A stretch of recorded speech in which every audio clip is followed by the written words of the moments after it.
बिस्मिल्लाहिर्रहमानिर्रहीम। अस्सलाम वालेकुम बच्चों। जैसा कि आपको पता है कि पिछले लेक्चर में हमने कुछ बेसिक टर्मिनोलॉजीज को अंडरस्टैंड किया, समझा फ्लूइड से रिलेटेड। आज जो मैंने जैसे आपको पिछले लेक्चर में बताया, हम फ्लूइड को मोशन में स्टडी करने वाले हैं और उसके इफेक्ट्स को स्टडी करने वाले हैं, यानी बेसिकली हम फ्लूइड डायनामिक्स को स्टडी करने वाले हैं। तो आज जो हमारे पहला कंसेप्ट है fluid in dynamics, fluid dynamics से रिलेटेड, वो है कॉन्टिन्यूटी इक्वेशन।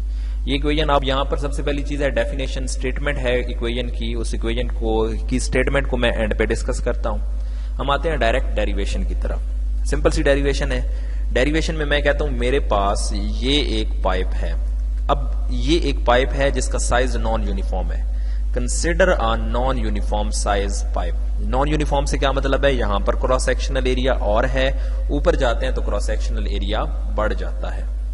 तो हम यहां पर क्या करते हैं, हम कंसिडर करते हैं कि नॉन यूनिफॉर्म साइज पाइप है, इसके अंदर एक आइडियल फ्लूइड फ्लो कर रहा है जिसकी डेंसिटी रो है और जिसका फ्लो स्टेडी है। अब बेटा आइडियल फ्लूइड क्या होगा, मैंने आपको बताया था इनकम्प्रेसिबल, नॉन विस्कस, और उसका फ्लो क्या होगा, स्टेडी होगा, और वो नॉन रोटेशनल होगा। इसे हम पिछले लेक्चर में पढ़ चुके हैं। तो consider an ideal fluid of constant density rho, और उसका फ्लो क्या है, स्टेडी है, जो इस पाइप में से नीचे से ऊपर की तरफ फ्लो कर रहा है। अब यहां पर दो पार्ट है हमारे पास, ये लोअर पार्ट है पाइप का और ये है अपर पार्ट। सबसे पहले हम बात करते हैं लोअर एंड को, लोअर पार्ट को, लोअर एंड की बात करते हैं। मैं कहता हूं लोअर एंड का जो क्रॉस सेक्शनल एरिया है वो है A1, लोअर एंड पे जो फ्लूइड स्पीड है वो है V1। सिमिलरली अगर अपर पार्ट की बात करें तो अपर पार्ट पे एरिया ज्यादा है A2 और फ्लूइड स्पीड क्या है, V2। मैं लोअर पार्ट को बात करता हूं और मैं कहता हूं मैंने एक स्पेसिफिक टाइम फिक्स कर दिया। मैं कहता हूं उस स्पेसिफिक टाइम के अंदर या फ्लूइड एक एंड से मूव करता हुआ दूसरे एंड तक पहुंचता है, और वो टाइम कितना है, डेल्टा टी।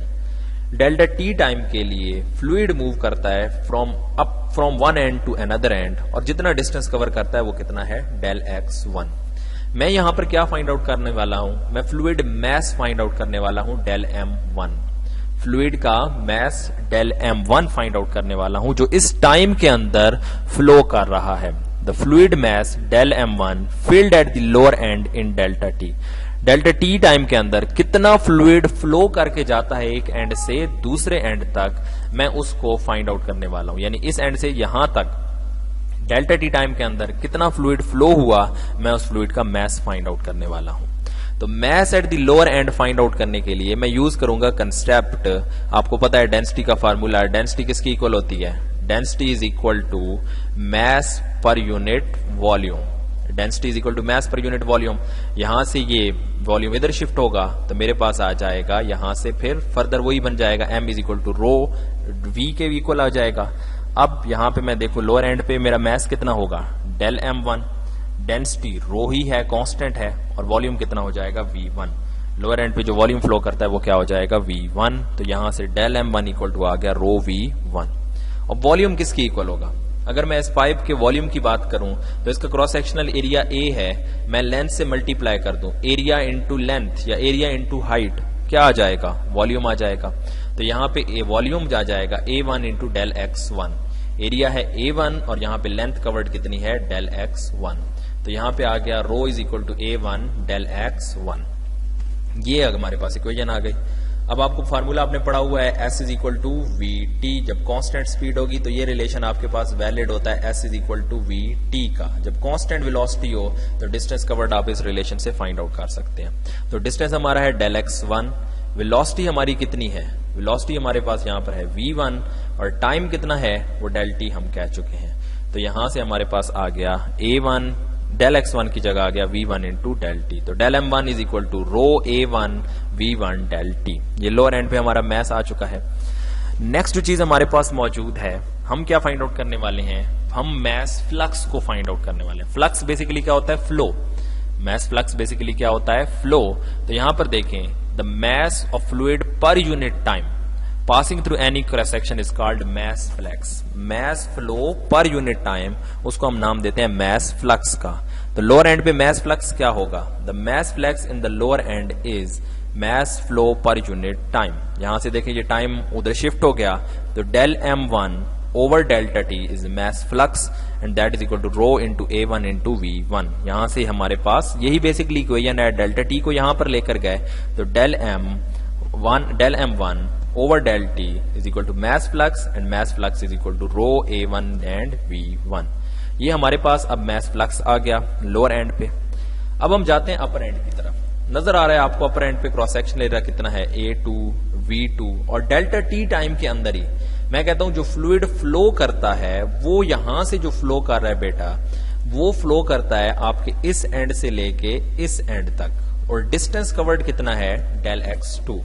तो अपर एंड पे जो वेलोसिटी है v2, क्रॉस सेक्शनल a2 और डेल्टा t टाइम के अंदर डिस्टेंस कवर्ड कितना है वो आपके पास है डेल x2। तो बजाय इसके कि हम दोबारा से ये सारी डेरिवेशन करें, हम डायरेक्ट लिखते हैं डेल m2 किसकी इक्वल होगा, डेल m2 इक्वल टू होगा रो, एरिया की जगह आ जाएगा a2, वेलोसिटी की जगह आ जाएगा v2 और टाइम वही है। तो यहां से हमारे पास जो सेम सिचुएशन में आएगा, मैस फ्लक्स क्या आ जाएगा, लोअर एंड पे मैस फ्लक्स है रो a1 v1, तो अपर एंड पे मैस फ्लक्स क्या आ जाएगा, रो a2 v2। जस्ट a को a2 से रिप्लेस कर दिया, स्पीड को स्पीड 2 से रिप्लेस कर दिया, तो दोनों एंड्स पे हमारे पास मैस फ्लक्स आ गया।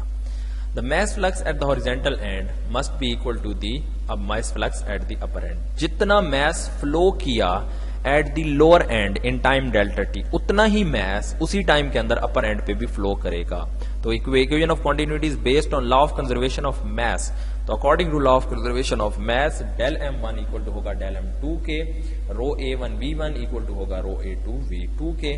तो रो से रो कैंसल, क्या बचा, a1 v1 is equal to a2 v2 and this means av का जो प्रोडक्ट है जो लोअर एंड पे है वो किसके इक्वल है, वो प्रोडक्ट जो अपर एंड पे है।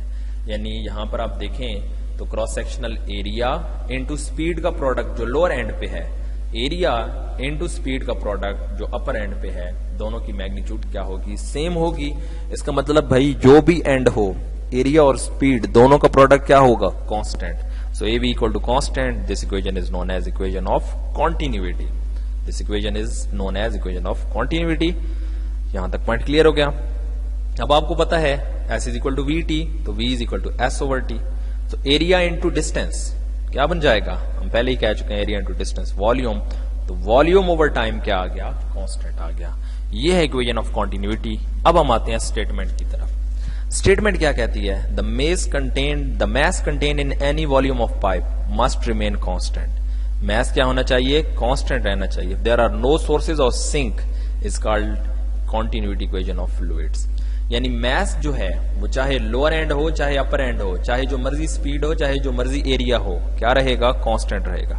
अगर सोर्स या सिंक नहीं है, सोर्स मतलब यहां पर ऐसा सोर्स जो कि फ्लूइड प्रोवाइड कर रहा हो, या सिंक जहां पर पानी या जहां पर फ्लूइड आपका जाके वापस ना आए, सोर्स या कंज्यूमर, सोर्स जो प्रोवाइड कर रहा हो और सिंक जो कंज्यूम कर रहा हो, दोनों मौजूद नहीं होंगे तो mass per unit volume always remains constant. According to equation of continuity, volume flow per unit time of a fluid through volume flow per unit time of a fluid through a pipe is equal to the product of cross sectional area of the point and fluid speed along the pipe। यही बात यहां पर है कि volume flow per unit time is equal to AV and this is equal to constant।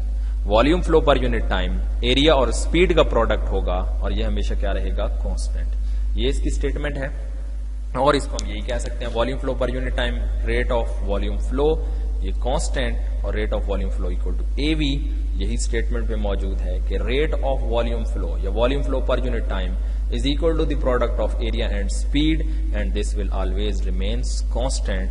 This is called the equation of continuity. यहाँ पर बेटा हमारा लेक्चर वाइंड अप होता है। इंशाल्लाह नेक्स्ट लेक्चर में हम देखेंगे बर्नौलीज इक्वेशन को।